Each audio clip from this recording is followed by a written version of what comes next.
Baseball fans, the long wait is over. Opening day is finally here. A full slate of games is underway across Major League Baseball, from afternoon first pitches to primetime matchups under the lights. And right here in the Valley, all eyes are on our Arizona Diamondbacks. They open the season tonight in LA, taking on the Dodgers in a primetime showdown. It's an ace-on-ace matchup with Zach Gallen on the mound, facing Dodger star Yoshinobu Yamamoto. First pitch is set for 5:30 Arizona time, and you can watch it right here live on 12 News. This morning, 12 Sports woke up in the City of Angels. Our Cameron Cox and Lena Washington are joining us live right now. Hey guys, so great to see you out there. How's the vibe around the stadium right now? Hey Trev, what's going on? Yes, welcome out here live to Dodger Stadium. I'm going to admit this. Last night we were a little cold standing outside the stadium. And it's a little warm. That's Southern California climate for you, right? Yeah. We feel like we're back in Arizona just a little bit. Yeah, welcome into opening day. D-backs and Dodgers right here on 12 News. First pitch is at 5:30. You are looking now at Dodger Stadium. There's going to be 56,000 people rocking inside this stadium tonight, Lita. The Dodgers are going to unveil their back-to-back World Series banners here today.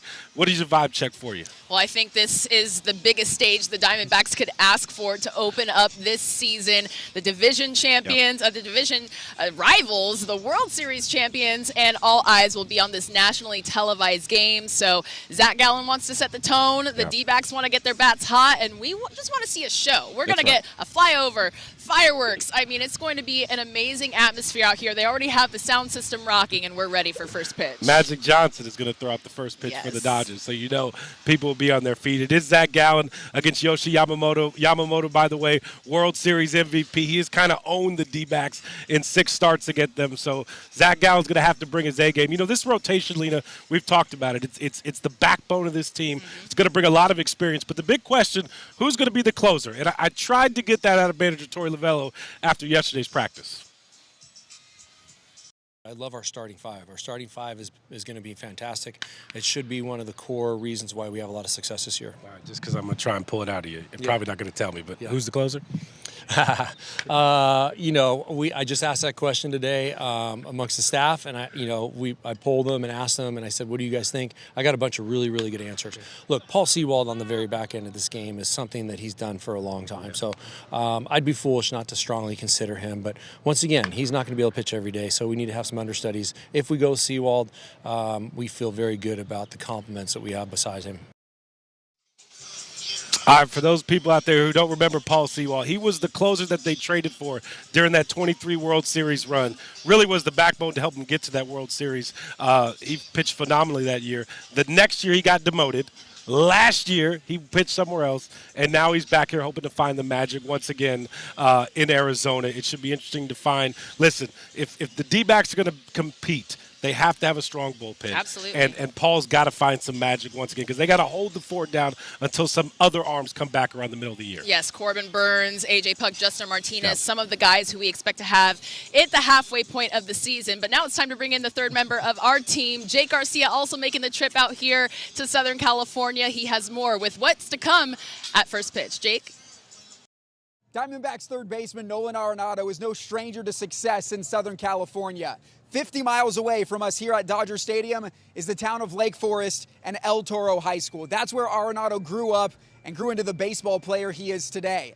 20 years ago, he showed up at the school as a 15-year-old freshman. He didn't have a position, and the Chargers hadn't experienced much success. But Arenado's time there changed everything. His high school coach, Mike Gonzalez, told me that he knew Arenado would be special the moment he met him. You never think that he's going to be a Hall of Famer, you know, when you're seeing a kid who's 15 years old in high school. Nolan won a league championship every year, all 3 years that he played for me, and then a CIF championship as well. When I took over the program in 2001, 2002, 2003, we were like 6-20, 8-18. I mean, we didn't have a winning record, I think, until my 4th or 5th year. For 3 straight years, the teams he played on never lost a back-to-back game. I mean, that's never happened. I go back and look at that, and that is just unbelievable. I've seen him grow from a 15-year-old kid coming in as a freshman to him playing in the minor leagues, to the big leagues, and then getting married and having a family. Arenado didn't just win that CIF state title here at Dodger Stadium. This is also where he hit his first big league home run. It came after the uneventful debut at Chase Field, but Arenado bounced back in game number 2 and had 3 hits. Tonight, he's back at Dodger Stadium and about to make his D-backs debut. We'll have the full story later on tonight.